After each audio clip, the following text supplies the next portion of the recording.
Hello नमस्कार good evening मेरे दोस्तों। मैं आपका भाई आपका दोस्त है अपने इस YouTube चैनल पर आप सभी का फिर से स्वागत करता हूं और अपने उसी मोटिवेशनल कोट के साथ कि ना रुकूंगा ना झुकूंगा सिर्फ करके दिखाऊंगा। आज का हमारा ये जो टॉपिक चलने वाला है साथियों, इसके अंदर हम देखेंगे हमारे नरेशन यानी कि स्पीच का नेक्स्ट पार्ट। देखिएगा, कल की जो हमारी क्लास थी इस क्लास के अंदर मैंने आपको बताया कि ये स्पीच या नरेशन क्या होता है, कितने टाइप का होता है, और उसके बाद में आपको मैंने बोला कि जो डायरेक्ट स्पीच होता है उस डायरेक्ट स्पीच को इनडायरेक्ट स्पीच में अगर हमें चेंज करना पड़ता है तो उसके लिए कौन से रूल रेगुलेशन काम में लिए जाते हैं। याद रखिएगा, मैंने आपसे बोला था कि जो हमारी रिपोर्टिंग वर्ब होती है वो हमारी या तो प्रेजेंट टेंस में होगी या प्रेजेंट सिंपल टेंस में होगी या फिर पास्ट सिंपल टेंस में होगी या फिर फ्यूचर सिंपल टेंस में होगी। जिस भी टाइप का हमारे रिपोर्टेड स्पीच के अंदर सेंटेंस आएगा उसी सेंटेंस की टाइप के अकॉर्डिंग हमारी जो रिपोर्टिंग वर्ब होती है उसके रूल रेगुलेशन चेंज होने शुरू हो जाते हैं। लेकिन इस रिपोर्टेड स्पीच के अंदर तीन चेंजेस ऐसे हैं जो आपके हर टाइप के अंदर आपको अप्लाई करवाने पड़ेंगे, और वो जो तीन चेंजेस थे उसके अंदर मेरा पहला जो चेंज आता है आज का, उस पहले चेंज को हम क्या बोलते हैं? Changes in pronouns. देखिएगा साथियों, चेंजेज इन प्रोनाउंस का जिक्र करने से पहले आपको पता होना चाहिए कि सर ये प्रोनाउन जो होता है ये प्रोनाउन है क्या है। तो सबसे पहले तो आपको प्रोनाउन के बारे में पता होना चाहिए कि किसी भी नाउन की जगह पे काम में आने वाले जो वर्ड्स होते हैं उनको हम बोलते हैं प्रोनाउन। कल की तारीख में मैंने आप लोगों को प्रोनाउन की 9 टाइप्स बताई थी, और वो जो 9 टाइप्स हैं उन 9 टाइप्स के अंदर से फर्स्ट जो हमारी टाइप है उस फर्स्ट टाइप का आज हम यहाँ पे जिक्र करेंगे। तो याद रखिएगा, जो प्रोनाउन की 9 टाइप्स थी उनके नाम तो क्या थे? फर्स्ट था मेरा पर्सनल प्रोनाउन, इसके बाद में पजेसिव प्रोनाउन, इसके बाद में रिफ्लेक्सिव प्रोनाउन, इसके बाद में एम्फेटिक प्रोनाउन, इसके बाद में इंटेरोगेटिव प्रोनाउन, फिर इसके बाद रिलेटिव प्रोनाउन, इसके बाद में डेमोन्स्ट्रेटिव प्रोनाउन, इसके बाद में डिस्ट्रीब्यूटिव प्रोनाउन, और इसके बाद में इंडेफिनेट प्रोनाउन। तो ये जो 9 टाइप्स मेरी हैं, इन 9 टाइप्स के अंदर से फर्स्ट जो टाइप है हमारी पर्सनल प्रोनाउन है, केवल और केवल वो यहाँ पे हमारे काम में आने वाली है। तो गौर से देखिएगा दोस्तों कि जो हमारी पर्सनल प्रोनाउन होती है, इस पर्सनल प्रोनाउन के अंदर आप लोगों को कौन से वर्ड ध्यान में रखने हैं। तो याद रखिएगा, जब भी आप किसी सेंटेंस के अंदर I, we, you, he, she, it या दे, इनको जब आप काम में लेते हैं तो ये सारी की सारी जो प्रोनाउन बोली जाती हैं ये कौन सी होती है? मेरी पर्सनल प्रोनाउन होती हैं। और ये पर्सनल जो प्रोनाउन होती है, इस पर्सनल प्रोनाउन की 3 फॉर्म होती हैं जो कि आप क्या बोलते हैं?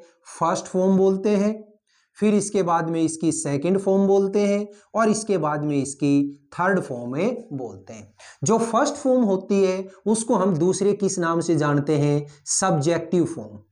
क्या होता है? Subjective form. सेकंड जो फॉर्म होती है उसको हम क्या बोलते हैं? Possessive form. क्या बोलते हैं? Possessive form. और थर्ड जो फॉर्म आती है उसको हम बोलते हैं दोस्तों ऑब्जेक्टिव फॉर्म। ठीक है, तो एक तो होती है सब्जेक्टिव फॉर्म, दूसरी होती है पजेसिव फॉर्म, और तीसरी जो होती है वो होती है ऑब्जेक्टिव फॉर्म। तो जो आई है, इस आई की पजेसिव फॉर्म क्या होती है? एक तो होती है माई और एक होती है माइन। ठीक है, एक तो माई और एक है माइन। ऑब्जेक्टिव फॉर्म क्या होती है इसकी? मी। ठीक है, वी जो है, इस वी की सेकंड फॉर्म होती है आवर, और थर्ड फॉर्म होती है अस। यू की सेकंड फॉर्म होती है योवर, और थर्ड फॉर्म होती है यू। ही की सेकंड फॉर्म होती है हिज, और थर्ड फॉर्म होती है हिम। शी की सेकंड फॉर्म भी हर है और थर्ड फॉर्म भी हर। इट की सेकंड जो फॉर्म होती है वो होती है इट्स, और थर्ड फॉर्म होती है इट। और दे की सेकंड फॉर्म होती है देयर, और थर्ड फॉर्म होती है देम। तो आपको 3 तो ये जो फॉर्म है इन फॉर्म्स को आपको याद रखना ही रखना पड़ेगा। आई, माई, माइन और me. We, our, us. You, your, you. He, his, him. She, her, it, its, it और दे, देयर, देम। तो ये जो फॉर्म है ये फॉर्म आपको याद रखनी है। अब आपको ध्यान ये रखना है कि सर ये जो आई और वी होता है ये हमेशा कैसे प्रोनाउन होते हैं, फर्स्ट पर्सन है प्रोनाउन। यू जो होता है वो कैसा होता है साथियों, सेकंड पर्सन है प्रोनाउन। और ही, सी, इट और दे ये सारे के सारे क्या होते हैं, थर्ड पर्सन है प्रोनाउन। ठीक है, तो अब आप आई और वी इनको अकेले को इसके अंदर इंक्लूड नहीं करेंगे, बल्कि इसके साथ में आई और वी का जो फैमिली है उस फैमिली को भी इंक्लूड करेंगे। मतलब है अगर कहीं भी किसी सेंटेंस के अंदर आपको ये वाली जो चीजें हैं ये चीजें अगर मिल जाती हैं तो आप क्या समझोगे कि सर ये क्या है, फर्स्ट पर्सन प्रोनाउन है। इसी तरीके से इस यू की जो पूरी की पूरी फैमिली है, यू, योवर, यू, ये किस फैमिली के अंदर, किसके अंदर आती है, सेकंड पर्सन है प्रोनाउन के अंदर। और यहां से ही से लेकर के और ये पूरा का पूरा जो ये फैमिली बन गया मेरा, ये पूरे की पूरी जो फैमिली है, फैमिली क्या है, थर्ड पर्सन है प्रोनाउन। तो ये इतनी सारी जो चीजें हैं ये अगर आपको समझ में आई हैं तो ये चेंजेज इन प्रोनाउन का रूल बहुत अच्छे तरीके से आपको समझ में आएगा। अब देखो गौर से, यहां पे हमें इस चेंजेज इन प्रोनाउन के 3 सब रूल पढ़ने हैं। कितने रूल पढ़ने हैं, 3 सब रूल पढ़ने। और उन 3 सब रूल के अंदर फर्स्ट जो मेरा सब रूल आता है वो क्या कहता है दोस्तों, याद रखिए, मैं जैसा बोलूं वैसा अपनी कॉपी के अंदर नोट करते जाइएगा। क्या कहता है, ये कहता है कि यदि रिपोर्टेड स्पीच में, ध्यान से सुनना, यदि रिपोर्टेड स्पीच में फर्स्ट पर्सन प्रोनाउन आए, फर्स्ट पर्सन प्रोनाउन आए। अब आप कहेंगे सर फर्स्ट पर्सन प्रोनाउन कौन सा, ये वाली चीजें। ठीक है, अगर रिपोर्टेड स्पीच में फर्स्ट पर्सन प्रोनाउन अगर आए तो उसको इनडायरेक्ट में बदलते टाइम, इनडायरेक्ट में बदलते टाइम किसके अकॉर्डिंग बदलेंगे, उसे बदलेंगे रिपोर्टिंग वर्ब के सब्जेक्ट के अनुसार।